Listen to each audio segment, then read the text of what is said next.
For this question, we want to classify the given function as a polynomial function, a rational function, or a root function, and then find the domain. Write the domain in interval notation. The function we're working with is h of x equals 4 over x squared plus 16. So let's first start by classifying, and we'll take a brief overview of what each one of these functions is like. So we've got the polynomial, rational, and root. So we've got polynomial, rational, and root. So for the most obvious ways to identify whether something is a root function, you would have a radical with a variable underneath the radical. You can also have a variable with a fractional power. So looking at my expression, I've got 4 over x squared plus 16. This is not a root function because I don't have a radical and I don't have a fractional power. For a rational function will be a function which has a variable in the denominator. It could also be having a variable with a negative exponent. So in this example, I can see that I have a variable in the denominator, so I am going to classify this as a rational function. For polynomials encompasses expressions that have a variable raised to a power, and that power needs to be a whole number. So n has to come from the set of 0, 1, 2, 3, 4, and so on. So your polynomials will have a variable in the exponent, not a variable in the exponent. We'll have an exponent that is a whole number like these. So we do have a rational function on this example, and we want to find the domain of that rational function. So for this one, we're going to look at our denominator. And the reason why we look at the denominator is because fractions have a restriction. And the restriction is that the denominator cannot equal 0, and that's because division by 0 is undefined. So having a 0 in the denominator would cause this expression to be undefined, and that would exclude values from the domain.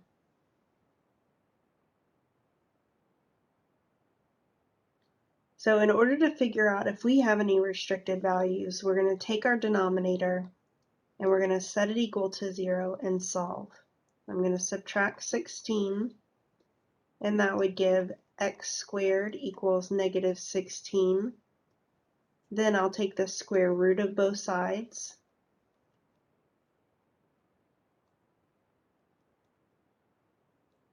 The square root of x squared is x, actually absolute value x, but we'll compensate for that with a plus or minus symbol. And the square root of a negative is I. The square root of 16 is 4. So we get x equals plus and minus 4i. Now when we're finding the domain, we're only considering real numbers. So we do have a restriction, but that restriction is a complex number. So it's not among the real numbers that we were looking for. So we're going to be able to say that the domain is all real numbers, which is negative infinity to infinity. There are no restrictions among the real numbers.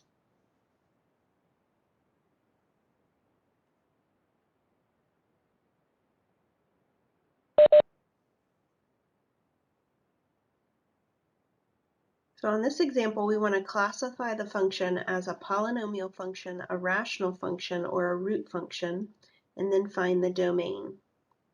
So we went over the different types of categories that we have here: polynomial, rational, and root. So just as a reminder, for a polynomial, we're going to have a variable raised to a whole number power,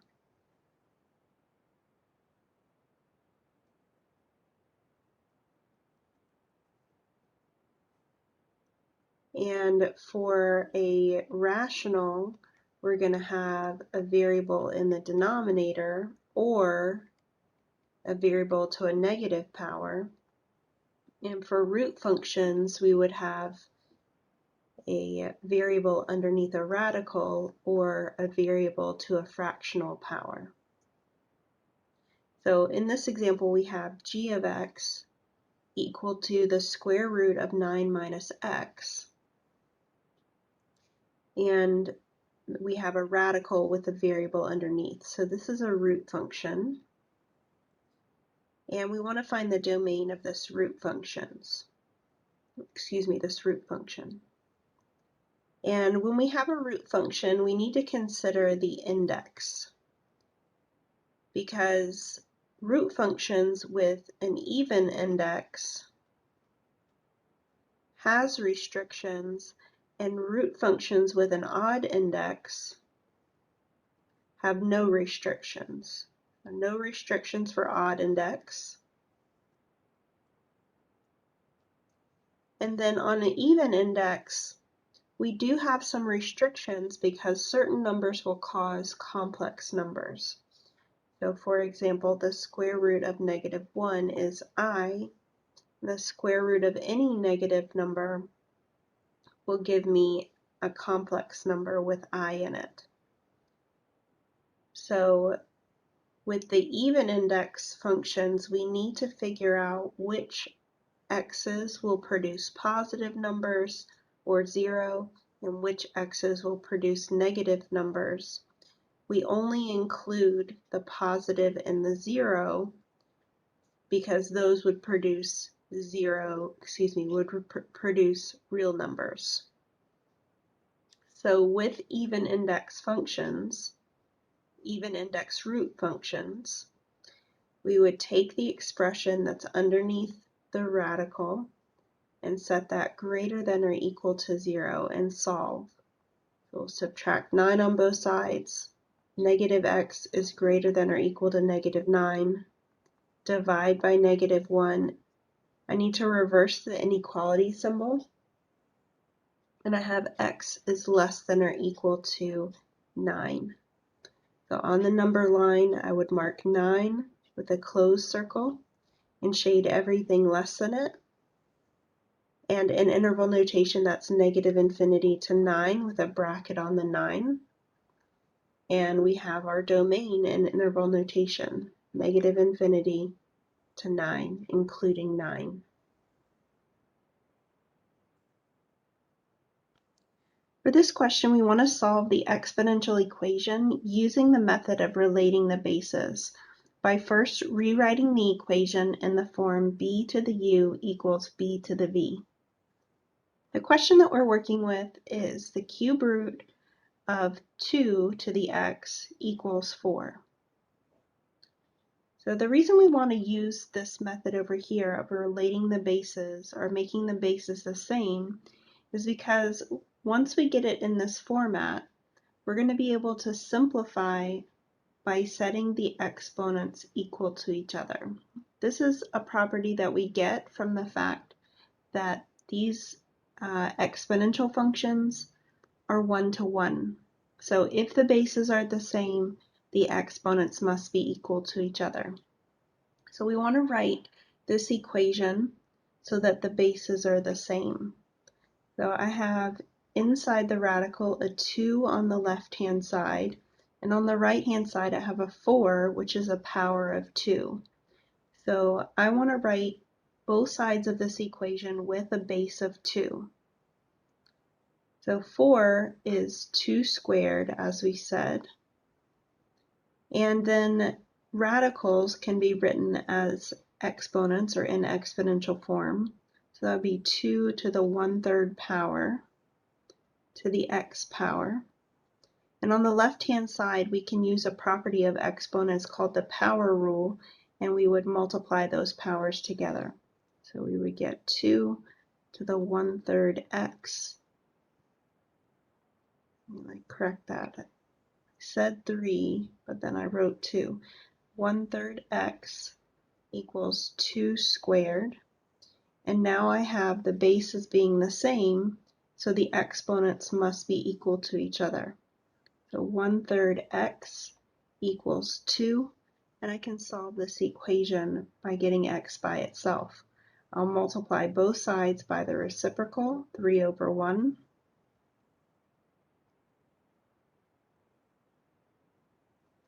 And the 3's cancel, the 1's cancel, and I'm left with x on the left-hand side.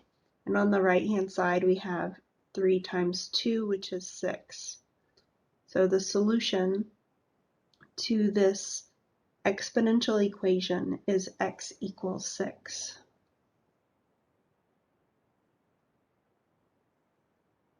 On this question, we want to use the graph of y equals 2 to the x and transformations to sketch the exponential function f of x equals -2 to the x minus 3 plus 3.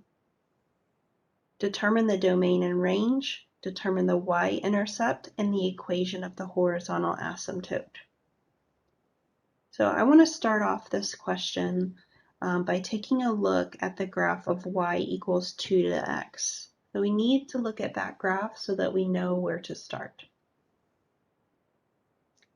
So we're going to use plotting points to find ordered pairs. And I'm going to choose a standard set of x values, -2, -1, 0, 1, and 2. We're going to substitute them in to our equation y equals 2x. This is our base graph.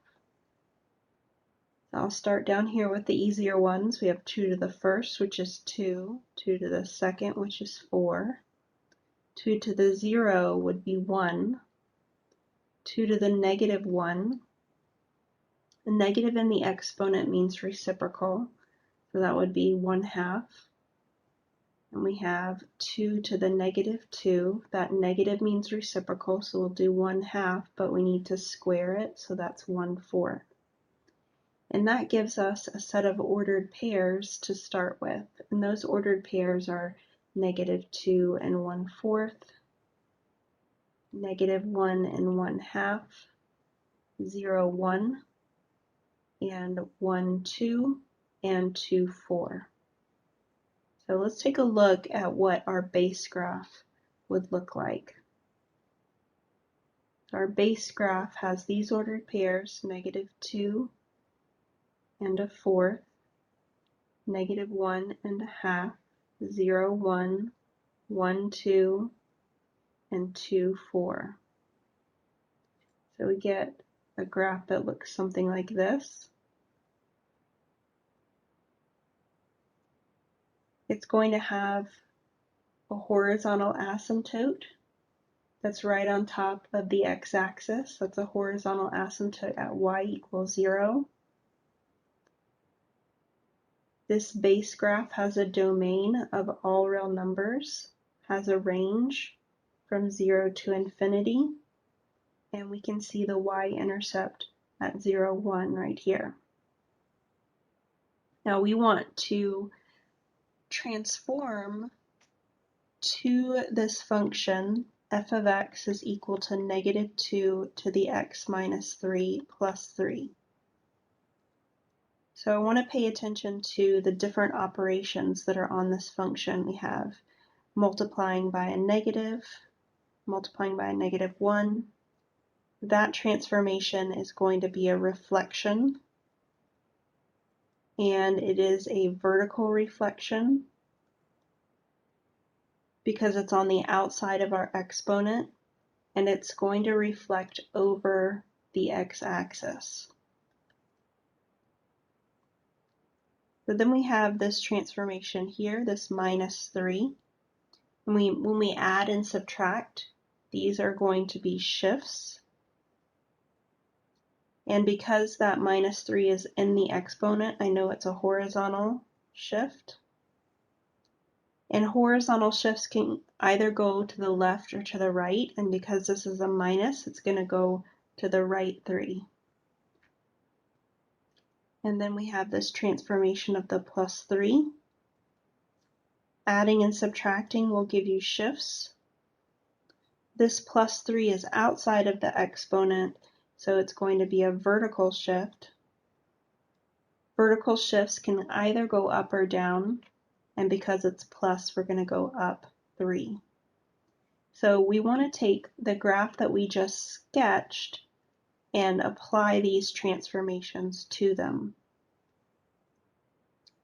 So the transformations, we're going to do them in order, and I'm going to follow order of operations. I'm going to start inside the exponent doing the horizontal shift, and then I'm going to do the reflection, that's the multiplying by the -1, and then I'll do the vertical shift.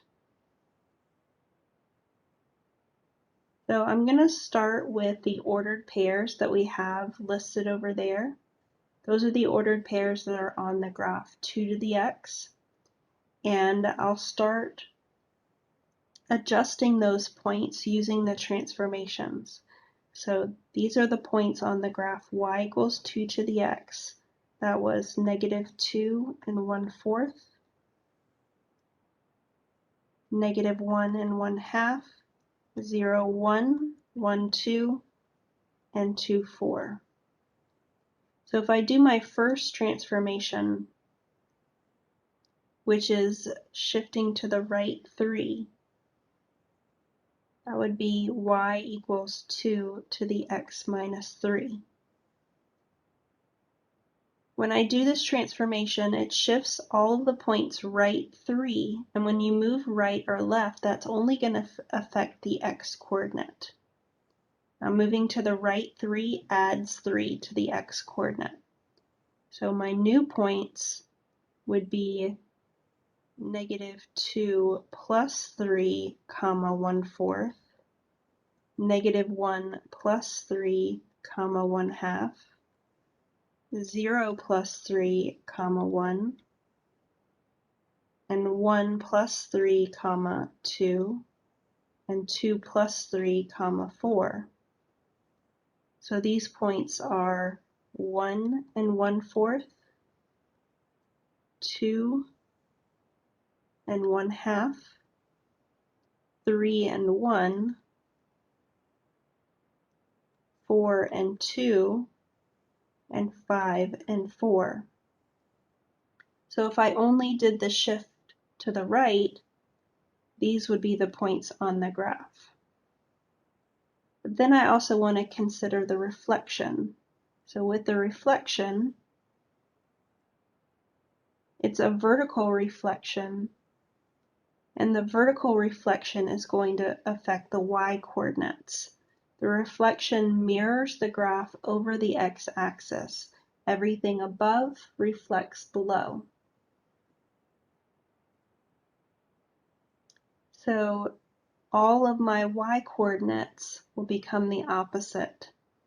So I'll have 1 comma -1/4, 2 and -1/2, 3 and -1, 4 and -2, 5 and -4. So this mirrors the graph over the x-axis. And then finally, we're going to do that vertical shift up. So we have y equals -2 to the x minus 3 plus 3. Shifting up is going to affect the y coordinates. And so I'm going to add 3 to all of the y coordinates. It'll be -1, -1/4 plus 3, 2, -1/2 plus 3, 3, and -1 plus 3, 4 and -2 plus 3, and 5 and -4 plus 3. So let's see, let me zoom out a little bit so that we can see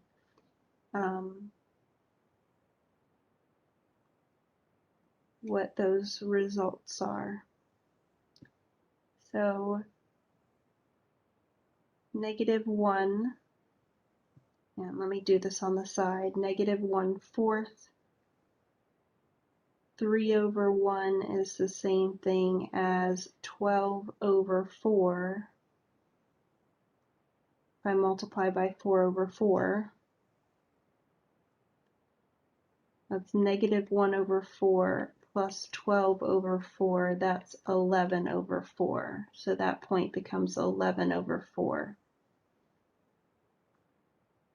And then we have 2. I think I made a mistake here. This was a +1. This was a +1, and for some reason I changed it to a -1, so it should still be a +1.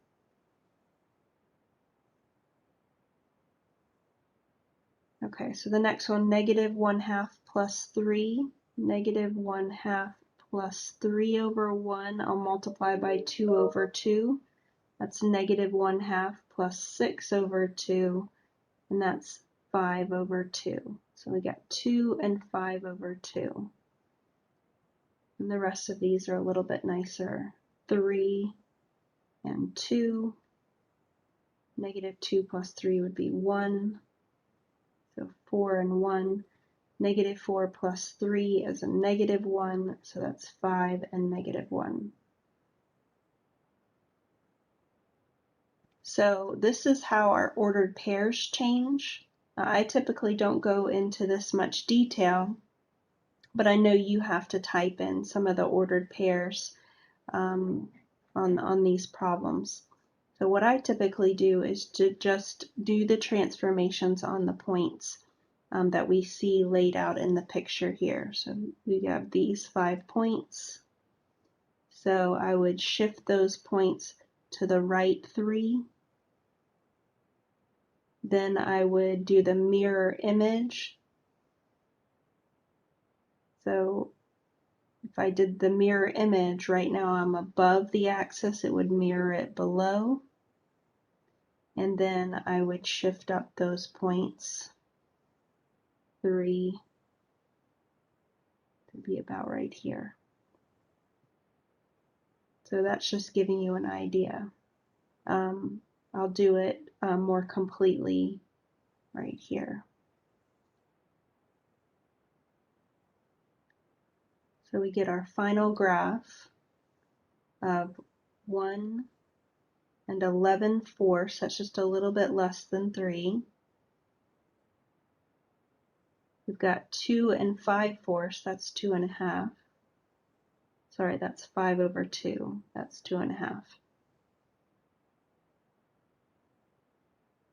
And then we have 3 and 2, 5 and -1.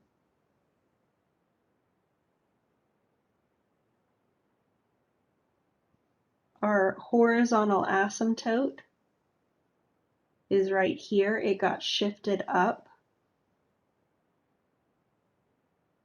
It got shifted up to y equals 3. And so we've got this graph right here.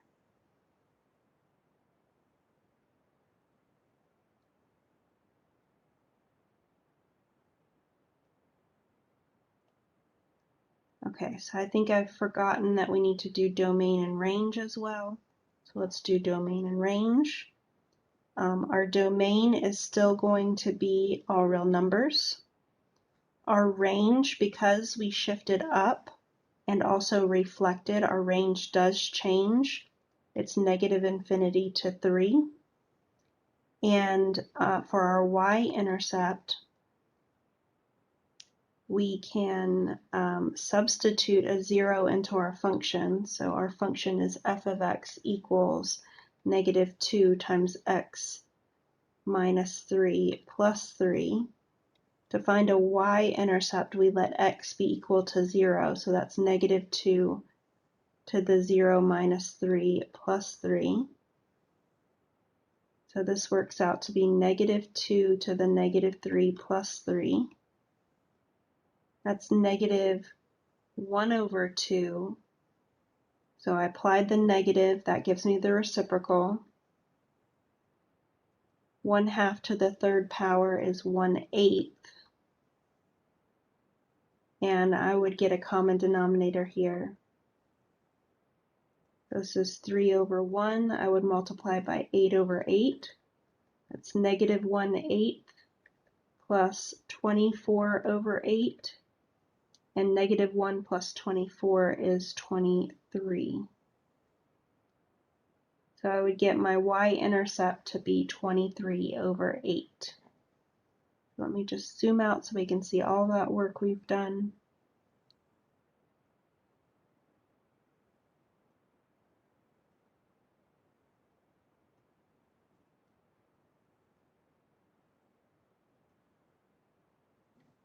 And then we'll pause for questions.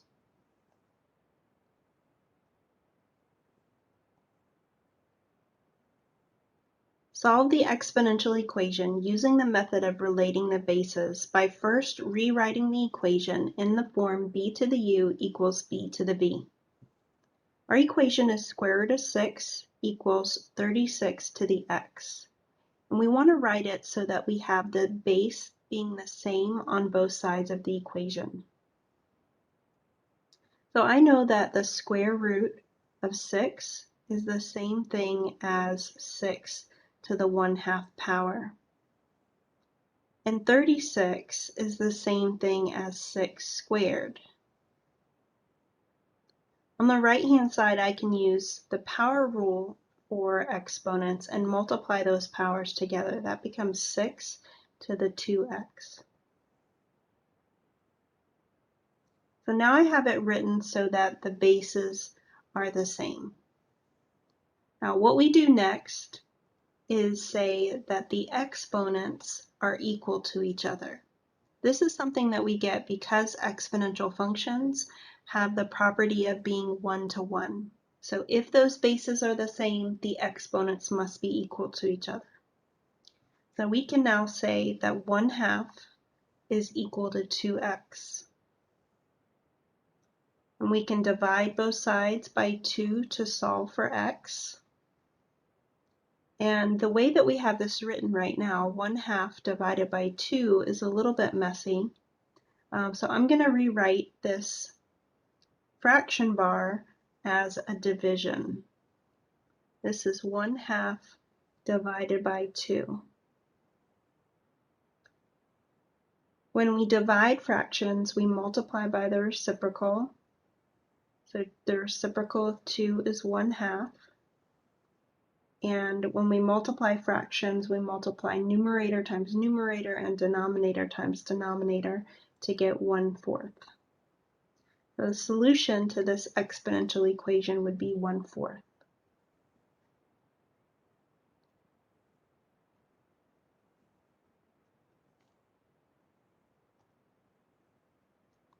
A certain radioactive isotope is a byproduct of some nuclear reactors. Due to an explosion, a nuclear reactor experiences a massive leak of this radioactive isotope. Fortunately, the isotope has a very short half-life of 13 days. Estimate the percentage of the original amount of the isotope released by the explosion that remains 10 days after the explosion. So in this question, we're working with a model of exponential decay. So it's going to follow the form A of t equals A naught e to the kt. So A naught represents your original amount.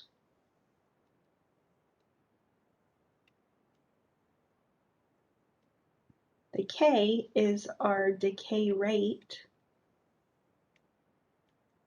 T is time. In this example, it will be time in days. And k, oh, we already did k. A of t will be the amount after time.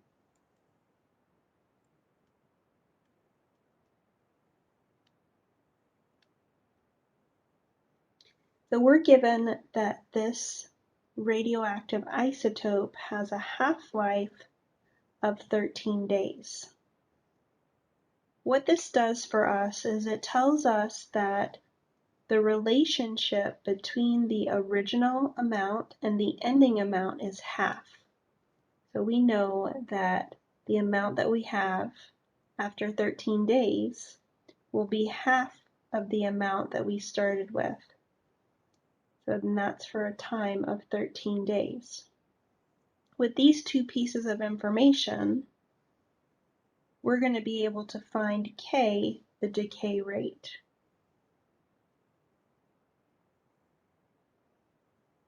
So let's solve for the decay rate and then we'll address the second part of the question. So in my formula, A of t equals A naught e to the kt, I'll substitute half of the original amount and I'll substitute a time of 13 days. So this is consistent with having a half-life of 13 days. I'm going to solve this exponential equation by dividing both sides by A naught. This will give us the equation one half equals e to the 13k. So the A naught cancels from the left and the A naught cancels from the right, and we get 1/2 e to the 13k. Now we can finish solving this by taking the natural log of both sides. Natural log and e are inverse operations of each other, so they cancel each other out, leaving me with 13k on the right-hand side. And I can get k by itself by dividing by 13 on both sides.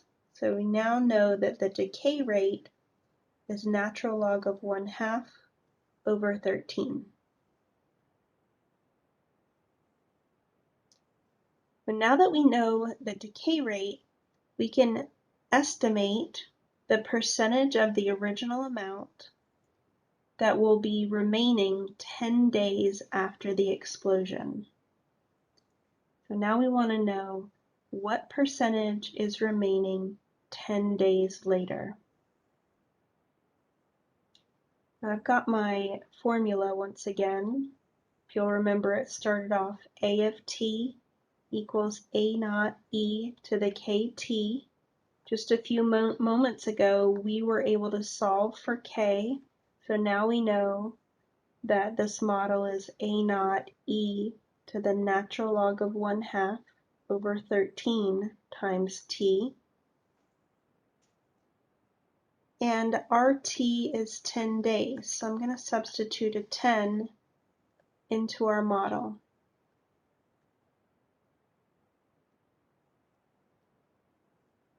So that gives A naught e to the natural log of 1/2 over 13 times 10.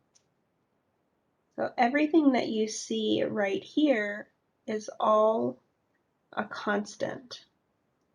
Natural log of 1/2 is a number. We divide that by 13, that's a number. Multiply that by 10, it's a number. And then all of that is in the exponent of e, which is a number. So we're going to be able to put this portion in our calculator. And what we see here is that the amount that we have at the end is going to be a portion of this original amount. And that's what they're asking for. Estimate the percentage of the original that remains 10 days later. So we need to calculate this right here and then turn it into a percentage, and that will be the portion that remains 10 days later. Let me grab my calculator so we can type that in. And as I'm looking at this, remember that we have a half-life of 13 days. So this 10 is less than 13 days, so I should have more than 50% left. 50% would be half.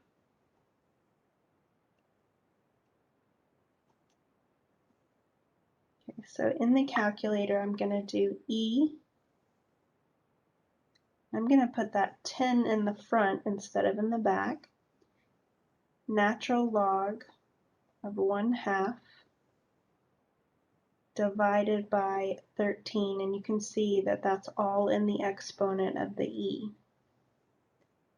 If you have older model calculators, you may need parentheses to make sure that everything is in that exponent.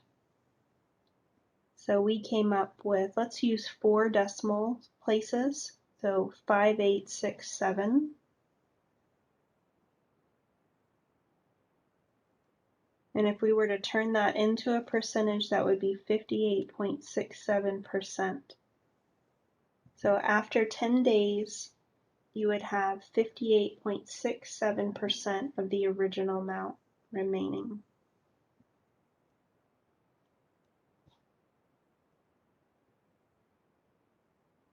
For this one, we want to solve the exponential equation using the method of relating the bases by first rewriting the equation in the form e to the u equals e to the v. The equation we want to solve is e to the x squared equals e to the 12th over e to the x to the 4th. We want to write the equation so that those bases are the same on both sides. You can see that we have a bunch of expressions with base e. And I'm going to use the properties of exponents to be able to write them as combined as a single e to a power. So the properties that I'm going to be using are the power rule.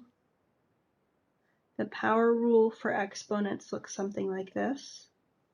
That's a base to a power. Then we've got this expression raised to another power. And the rule allows us to multiply those powers together, so we get m times n. We're also going to be using the quotient rule in this example.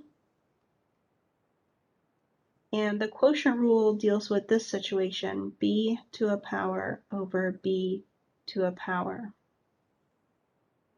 And so this is when we're dividing expressions with the same base. And what we do with those exponents is we subtract them. So in this example, we'll start off using the power rule on this portion right here because it matches the pattern that we see with the power rule. We have e to the x squared equals e to the 12th over e to the 4x. And then we're going to use the quotient rule on this portion right here because it matches the pattern that we see dividing with the same base. So we're going to subtract those exponents, so that gives e to the x squared equals e to the 12 minus 4x.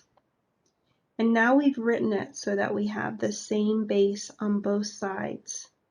Once we've written it in this way, we can say that the exponents must be equal to each other. So our exponents are x squared and 12 minus 4x. So that gives us the equation x squared equals 12 minus 4x. Now I can see that this is a quadratic equation because of the squared, and I'm going to move all the terms to the same side. This will give x squared plus 4x minus 12 equals 0. And I'll try to solve this with factoring. So I'm going to set up my two binomials. That will give x and x. 4 and 3. Nope, that's not going to work. That's not going to give us the right number in the middle. So let me find two different numbers that multiply to be 12. Maybe 6 times 2. 6 times 2 will give us 12. And if I have a plus on the 6 and a minus on the 2, I can get the right middle number. So then I'm going to set each factor equal to 0, and that gives x equals -6 and x equals 2 as my solutions to this equation.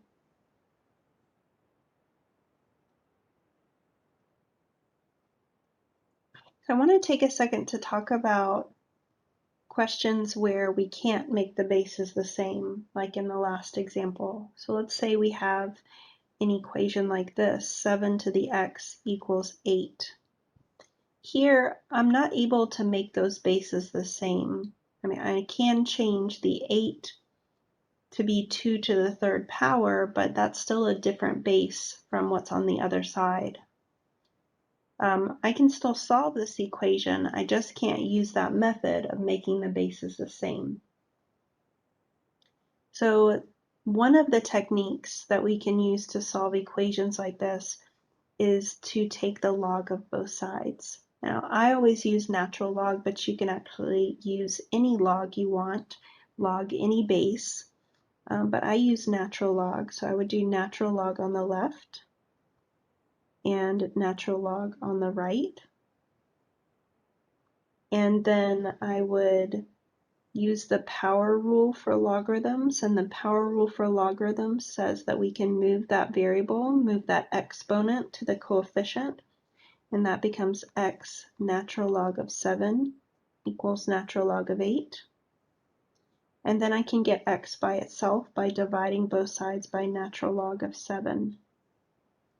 So we would get our solution to be natural log of 8 over natural log of 7.